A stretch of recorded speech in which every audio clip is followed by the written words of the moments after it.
పోయిన సంవత్సరం మన ఈ గ్రోత్ ఫిట్ వాడిన రైతులకి, నెమ్జాప్ వాడిన రైతులకి దగ్గర దగ్గర 24,000 బస్తాల పైన ఎరువులు తగ్గించగలిగారండి. మెస్టైటిస్ అని ఆవులకి పశువులకి పొదుగు వ్యాధి అని వస్తుందండి. ఇది కూడా ప్రపంచంలో మొట్టమొదటి ఆకులతో చేసింది. వారం రోజుల్లో తగ్గిపోతుంది. ఇప్పుడు మనం బయట చూస్తుండే పీనట్ బటర్స్ అన్నీ కెమికలైజ్డ్, స్టెరిలైజ్డ్, ఎక్కువ రోజులు ప్రిజర్వ్ అవ్వడానికి ప్రిజర్వేటివ్స్ యూజ్ చేసాం.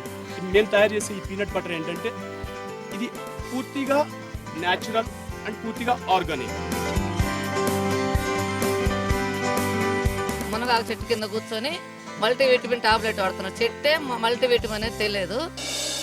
పెరటి రుచులు శుక్రవారం మరియు శనివారం మధ్యాహ్నం 12 గంటలకు, తిరిగి సాయంత్రం 6 గంటలకు చూస్తూ ఉండండి మీ ఈటీవీ అభిరుచి ఛానల్లో.